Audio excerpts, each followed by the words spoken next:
Ed eccoci, speriamo che stavolta è messo correttamente il video. Chi vivrà vedrà, lo vedremo col primo video di questi ultimi tre delle previsioni di questa settimana, che sono dal 18 al 24. Dunque vediamo qual è il segno a seguire: l'Acquario. Tocca all'Acquario. L'Acquario, oggi mi hanno contattato due persone dell'Acquario dicendomi: dimmi che non è così, perché non lo hai fatto, perché è terribile, dimmi che non è così terribile come dicono. Dico: scusate, chi l'ha detto? Ma l'abbiamo letto. Effettivamente sono andata a leggere alcuni oroscopi online. Beh, sì, qualcuno proprio ci ha fatto tremare, ci ha fatto tremare. Andiamo a vedere invece come sarà effettivamente questa settimana. Vi ricordo, Acquario, che non ci sono pianeti disposti negativamente a parte Venere. Ok, è vero, insomma anche Giove. È vero che Venere è il pianeta della fortuna minor e che in questo momento è Scorpione, il pianeta, il segno della passionalità, dell'amore, quindi potreste avere dei disturbi da questo punto di vista. Però una Venere che scandaglia nelle emozioni, tra l'altro è una Venere che si collega a Saturno e Nettuno, che sono in pesci, quindi grande profondità nelle emozioni, si va veramente a cercare le verità, ma a vivere anche le nostre emotività più profonde. I segni di acqua sono già detti. Vediamo un attimo i segni di fuoco. In Sagittario, quindi a te alleato, abbiamo in questo momento esatto il Sole e Marte. Il Sole però il 22 va via dal Sagittario, quindi questa forza che ti arrivava effettivamente non ce l'hai più. Passa in Capricorno, ma cosa arriva? Arriva Mercurio retrogrado. Mercurio retrogrado in Capricorno in questo momento. Cos'è Mercurio retrogrado in Capricorno? Di Mercurio retrogrado abbiamo parlato la settimana scorsa, vediamo com'è in Capricorno. Abbiamo detto che Mercurio in Capricorno in qualche modo è un Mercurio che tende a creare i piani per raggiungere gli obiettivi. Se è retrogrado, chiaramente questi piani in qualche modo possono saltare, tra virgolette, possono avere dei ritardi, possono intopparsi, dovrete rifare il percorso come Google Maps, no?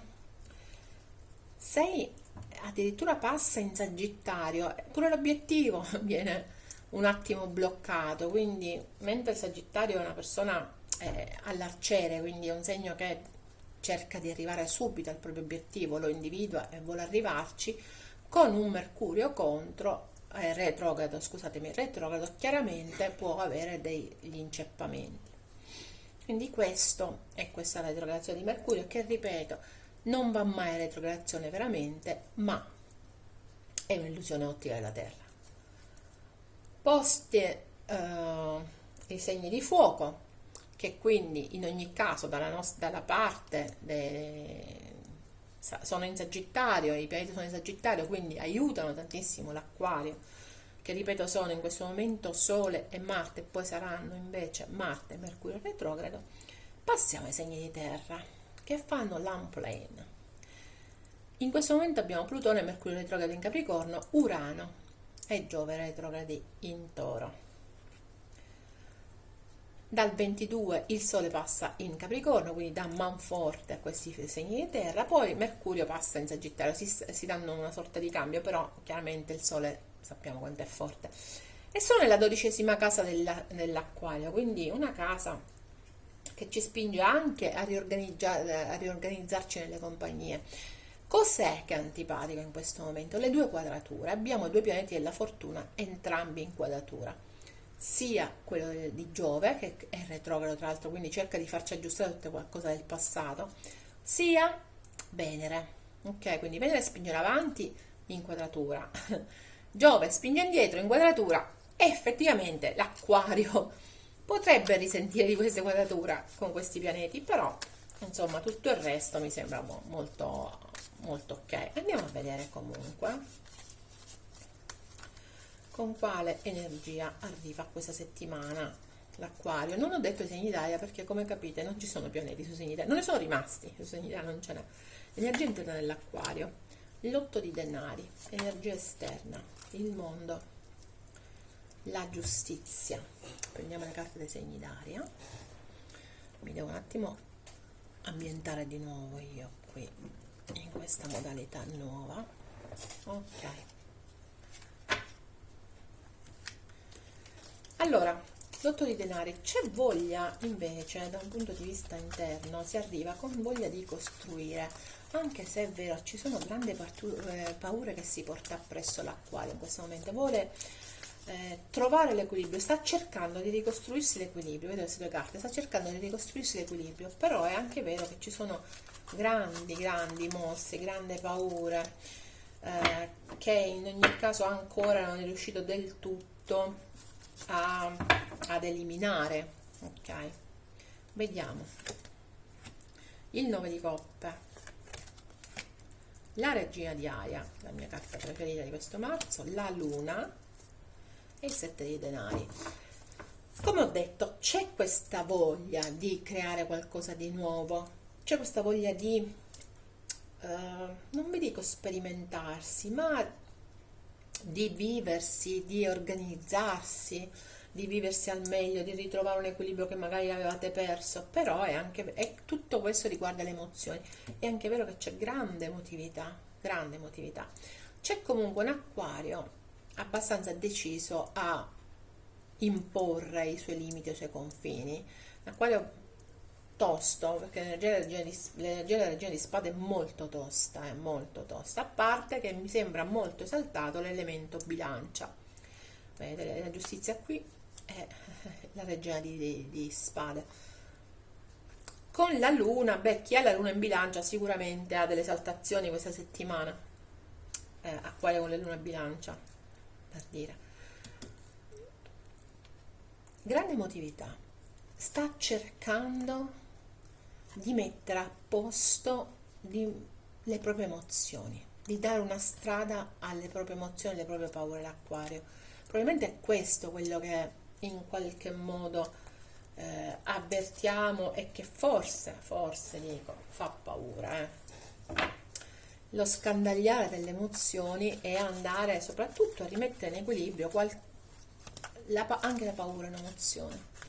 E io credo che ci sia tanta paura per l'acquario di intraprendere cose in situazioni nuove, probabilmente, di non riuscire a trovare l'equilibrio, probabilmente, del proprio futuro. Perché ve lo dico? Perché questa regina di spade, come vedete, ha la scivetta, che voi sapete, io ho in tutte le essenze, quindi in qualche modo la chiaroveggenza, no? Il futuro, in qualche modo è come se avesse paura del futuro, come se avesse paura di sognare il futuro l'acquario. Adesso andiamo a vedere il mondo con la giustizia. Vi faccio notare, sono due arcani maggiori belli tosti. Il mondo mi parla di completezza e di successi e mi parla anche di paesi stranieri o di persone e situazioni che non appartengono al vostro raggio di azione, tra virgolette. Il 6 di spade, la ruota, il re di bastoni e il 4 di denari. Esternamente c'è bisogno di controllare situazioni che hanno a che fare con cambi improvvisi, però vi dico che questi cambi sono molto importanti e sono fortunati. Quindi secondo me esternamente ci sono delle cose che stanno accadendo in maniera abbastanza veloce, ma che sono molto belle.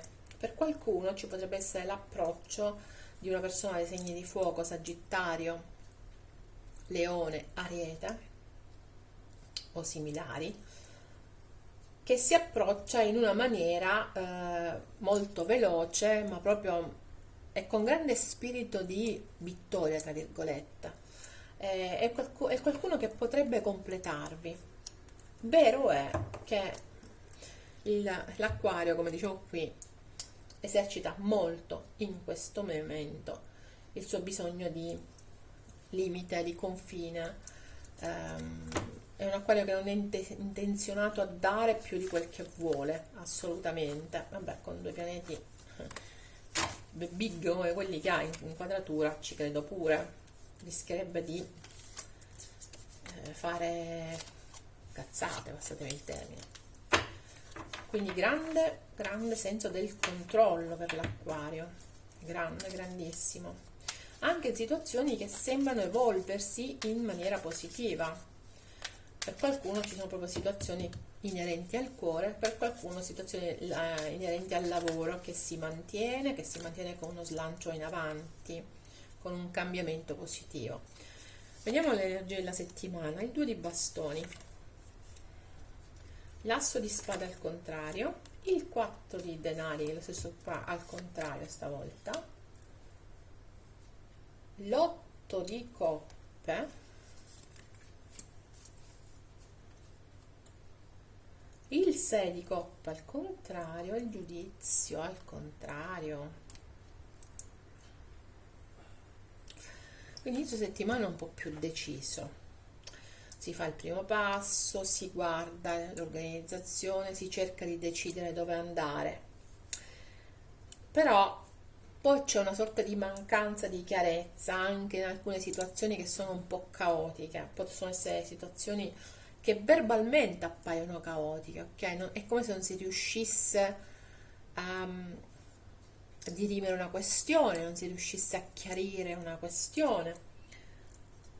Mercoledì effettivamente ci sono una serie di ostacoli, o ci potrebbe essere semplicemente che questa voglia di controllo, diciamo, viene rilasciata, quindi si è un po' più tranquilli. Questa carta però in particolare mi parla di grande attaccamento materiale e di ostacoli, di grossa possessività da parte vostra o degli altri, chiaramente. Quindi già c'è il 4 di denari che è possessività. Di solito io quando lo vediamo al contrario la carta può significare esattamente il contrario o un'esasperazione. In queste carte ci parla dell'esasperazione del significato del 4 di denari, quindi di un assoluto bisogno di controllo estremo, poi che diventa quasi c'è mancanza di originalità. Effettivamente è come se si volesse continuare a percorrere le stesse strade. Vediamo quest'otto di coppe. Dopo questi 3 giorni che sembrano effettivamente tosti, l'otto di coppe ci dice che forse è il momento di prendere una decisione e di andare, di lasciarci indietro tutto quello che non ci piace, che non ci soddisfa, di muoverci. Quindi c'è proprio una sorta di insoddisfazione di fondo dell'acquario e di separazione, ci si lascia indietro quello che non va. Il 6 di coppe al contrario, il 6 di coppe di solito è l'incontro del passato. In questo caso questo specifico mazzo ci parla di incapacità di perdonare, ci parla di cinismo, di eccessiva indipendenza. Quindi c'è un acquario che nel suo sforzo di essere indipendente, ma perché non riesce a superare le paure di qualcosa che c'è stato, le paure del passato, di qualcosa che non è riuscito a perdonare, ha questa sorta di eccesso di controllo, di mania e di indipendenza. Stiamo attenti alla carta di base che ci parla di disappunti e di ritardi, quindi questa è una settimana che effettivamente forse gli oroscopi non hanno detto male, ha un binario un po' storto, diciamo così. Non parlo mai di settimane negative, completamente negative, perché non lo sono mai settimane negative. Questa settimana in cui potrebbe avere un binario un po' storto, però quella che mi piace è questa carta di qua. In fin dei conti è un acquario che in ogni caso cercherà di essere equilibrato e che farà di tutto per rimanere equilibrato pur in questo scompenso un attimo emotivo che sta vivendo con questa Venere in quadratura. Adesso andiamo a vedere quali sono i segni con cui maggiormente si rapporta l'acquario questa settimana.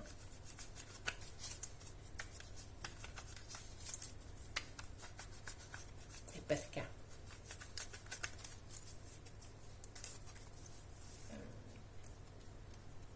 Allora, il Capricorno, l'Ariete, lo Scorpione l'avevo già inteso. Allora, il Capricorno ha il diavolo, è come se ci si sentisse ingabbiati. Ci possono essere situazioni che hanno a che fare con il mese di dicembre e gennaio, così con persone nate a dicembre e gennaio. Poi c'è il palazzo di bastoni, quindi c'è grande ehm, senso di sicurezza per certi versi, ma è un senso di sicurezza che poi alla fine può essere pure ostile, perché è come se avessimo una gabbia da cui non riusciamo a uscire. E questo è un rapporto con una persona del Capricorno soprattutto. Interessante Ariete e Sagittario. Beh, quello che potrebbe essere un bellissimo momento, un momento di celebrazione, arriva dopo veramente essere stati parecchio colpiti. Quindi o con una persona dell'Ariete o con una persona del Sagittario, soprattutto dell'Ariete, direi che ci può essere un grande momento di celebrazione, ma arriva dopo essere stati parecchio colpiti, lo dico. Il 5 di coppe con l'8 di bastoni, quindi ci possono essere anche qui il Sagittario, ma con lo Scorpione ci possono essere messaggi, movimenti veloci nei e anche dubbi, rimpianti nei confronti di una persona del Sagittario o dello Scorpione. Quindi questi due segni, Scorpione e Sagittario, arrivano con un gran carico, devo dire la verità, un gran carico di difficoltà che si sta cercando di superare, ma anche con un gran carico di dubbi, ok? Potrebbero arrivare anche in maniera abbastanza veloce, quindi muoversi anche abbastanza velocemente questa settimana. Adesso andiamo a vedere dei tarocchi oracolo creati da me, quale ha il significato per questa settimana per l'Acquario. Non riesco a comunicare con te. L'ho detto che c'era un problema di comunicazione, nonostante Mercurio non sia negativo, perché alla fine è in Capricorno o in Sagittario. Fatto sta che abbiamo proprio un grosso problema di comunicazione questa settimana. Vediamo adesso qual è la paura nascosta dell'Acquario questa settimana, delle persone che sono vicine a noi. A volte sto sveglio pensando a te. Quindi o è una persona vicina a noi che dovrebbe dirci questa cosa, o siete voi che non volete ammettere questa cosa. Questa è la nostra verità, scusatemi, non paura, verità nascosta. Adesso andiamo a vedere l'oracolo, gli oracoli degli spiriti sacri. Come al solito al contrario, chiarezza e azione, e come al solito la luce. C'è da fare meditazione questa settimana, c'è da attivare il nostro terzo occhio. Abbiamo intuito, c'è l'intuito, è anche esasperato per certi versi, però quello che ci invitano a fare queste carte, entrambe le carte, questa è la cosa simpatica, che dobbiamo crearci il nostro spazio di meditazione, il nostro spazio sacro, fondamentale. D'altronde abbiamo visto che c'era la regina di Aria. La regina di Aria indica la creazione di un nostro spazio, l'imporre in qualche modo limiti e confini. Qui diciamo che fatto un po' più spirituale, avete proprio bisogno di meditare, creare il vostro spazio per ricaricarvi, Acquario. Vediamo qual è l'oracolo della guarigione dell'Acquario. La tentazione. Questi sono oracoli che lascio lì, quindi voi dovete guarire dalle tentazioni, o questo è un messaggio che risuona, ok, con la vostra controparte. Guarire dalle tentazioni, quella è la carta della guarigione, quindi ci sono delle tentazioni a cui dobbiamo fare riferimento, ok? Guardate un attimo questa donna nei confronti di quest'ombra. Ok, Acquario, questa era la tua settimana dal 18 al 24. Noi ci vediamo alla prossima. Come al solito, se non siete ancora iscritti al canale, iscriviti. Se non clicca sulla campanella, sarai sempre avvisato dei prossimi video. Per i calendari, speriamo fino a martedì, poi dopodiché, dopo le feste. E ci vediamo la settimana prossima. Bye bye.